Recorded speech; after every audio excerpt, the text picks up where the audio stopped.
بسم اللہ الرحمن الرحیم۔ السلام علیکم۔ آدم علیہ السلام کے دو بیٹے تھے، ایک شدید اور دوسرا شداد۔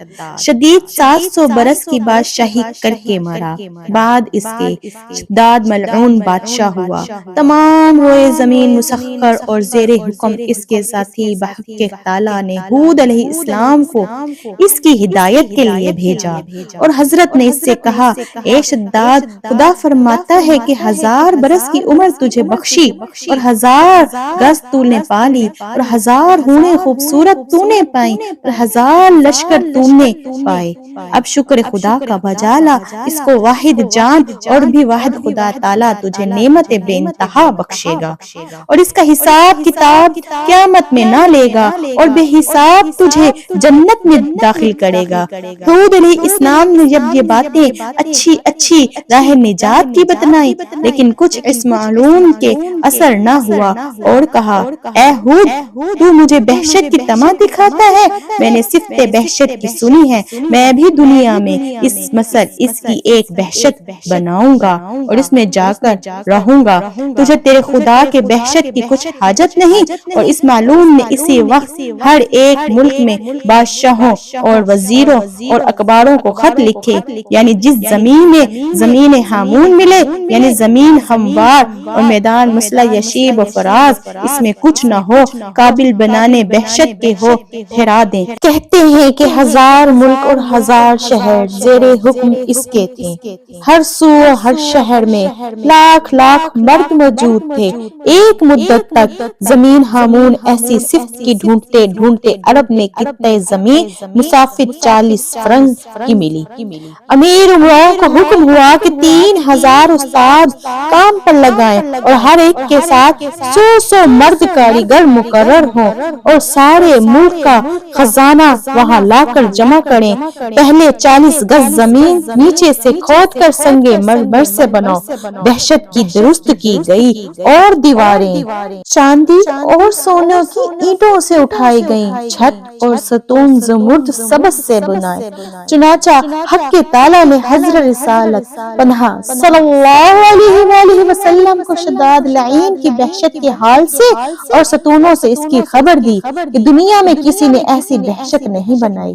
اللہ تعالیٰ فرماتا ہے، أَلَمْ تَرَ كَيْفَ فَعَلَ رَبُّكَ بِعِبَادِهِ إِرَمَ ذَاتِ الْعِمَادِ الَّتِي لَمْ يُخْلَقْ مِثْلُهَا فِي الْبِلَادِ۔ تو نے نہ دیکھا کیسا کیا تیرے رب نے آج سے جو ارم تھے بڑے ستون والے، جو بنا نہیں ایسا سارے شہروں میں۔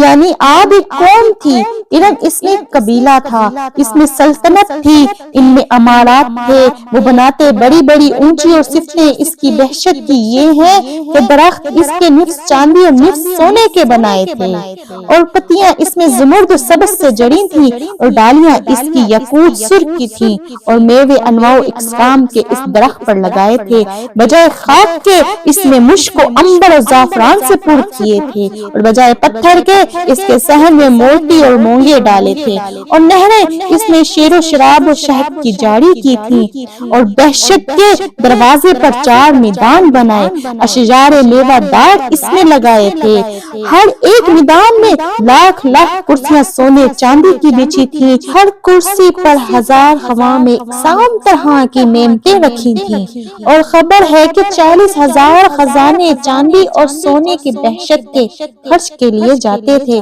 یہاں تک کہ 300 برس میں کام اس کا سر انجام ہوا، اور وکیلوں کو ہر ملک میں بھیجا تھا کہ درم بھر چاندی کسی ملک میں پاؤ تو نہ چھوڑو، لیکن بحشت میں داخل کرو۔ آخر یہ نوبت پہنچی کہ ایک عورت بڑھیا، غریب، مسکین، یتیم کہ اس کی بیٹی کے گلو بند میں ایک درم چاندی تھی، ظالموں نے اسے بھی نہ چھوڑا۔ آخر وہ لڑکی رو پیٹ کر کہنے لگی، میں غریب فقیرنی سوائے ایک درم چاندی کے اور میں کچھ نہیں رکھتی، ایک درم مجھ کو بخش دو، مگر انہوں نے نہ سنا۔ تب اس غریب نے خدا کی درگاہ میں فریاد کی، الہی تو اس کا انصاف کر، اس ظالم کے شر سے مظلوم کو بچا، اور اس کی بے انصافی کا تو انصاف کر۔ آمین۔ اور اسے دفع کر آہو فریاد اس کی خدا کی درگاہ میں قبول ہوئی۔ اس حدیث کے مطابق جس کا ترجمہ یہ ہے، پرہیز کرو مظلوم کی بد دعا سے، بے شک وہ قبول ہوتی ہے۔ سبحان اللہ۔ خبر ہے شداد نے سارے ملک کے لڑکے لڑکیاں خوبصورت و حسین دیکھ کر دمشق کے مکان میں اس کا تھا منگوا کر جمع کیے تھے۔ ماند حور و علماء کے بہشت میں اس کی خدمت میں رہے۔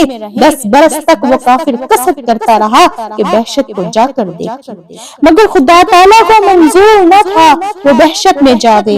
ایک روز کمال خواہش سے 200 غلام ساتھ لے کر بہشت کو دیکھنے کو گیا۔ جب بہشت کے نزدیک جا پہنچا، غلاموں کو چاروں میدانوں میں بھیجا اور ایک غلام کو ساتھ لے کر چاہا کہ بہشت میں جاوے۔ وہیں بہشت کے آستانے پر ایک شخص کو کھڑا ہوا دیکھا۔ اس سے پوچھا تو کون ہے؟ اس نے جواب دیا ملک الموت ہوں۔ شداد نے کہا تو یہاں کیوں آیا ہے؟ اس نے کہا تیری جان قبض کرنے آیا ہوں۔ شداد نے کہا مجھ کو ذرا مہلت دے، میں اپنی بہشت کو دیکھوں۔ ملک الموت نے کہا خدا کا حکم نہیں ہے تو بہشت میں جائے، تجھ کو دوزخ میں جانا ہے۔ پھر شداد نے کہا چھوڑ میں گھوڑے سے اتروں؟ انہوں نے کہا نہیں۔ تب اسی حالت میں اس کا ایک پاؤں گھوڑے کے رکاب میں رہا اور دوسرا پاؤں بہشت کے دروازے پر تھا کہ اس کی جان قبض ہوئی۔ سبحان اللہ۔ وہ مردود بہشت نادیدہ دوست کی ہوا اور ایک فرشتے نے آسمان سے ایک ایسی سخت زور سے آواز کی کہ سب ساتھی اس کے ہلاک ہو گئے۔ ایک لقمہ کھانے کی فرصت نہ ہوئی۔ اس وقت نہ مال رہا نہ ملک، اور نہ اعلیٰ فقیر امیر، تمام ملک کے ملک غارق ہو گئے اور وہ سب دوزخی ہو گئے۔ اس کی بہشت کو زمین کے نیچے دبا دیا کہ قیامت تک کچھ اثر اس کا باقی نہ رہے۔ بے شک دوستو، اللہ پاک ظالموں کو ایک حد تک مہلت دیتا ہے۔ جب ان کا ظلم مظلوموں پر حد سے بڑھ جائے تب وہ ان کی رسی کھینچ دیتا ہے۔ اللہ پاک سے دعا ہے اللہ پاک ہم سب کا خاتمہ ایمان پر کرے، ہم سب کو ایمان کی دولت سے نوازے۔ جب ہم اس دنیا سے جا رہے ہوں تو ہماری زبانوں پر کلمہ لا الہ الا اللہ محمد الرسول اللہ جاری ہو جائے۔ آمین۔ دوستو، اگر آپ کو یہ ویڈیو اچھی لگی ہو تو چینل کو سبسکرائب کر کے کمنٹ میں ضرور بتائیے گا۔ جزاک اللہ۔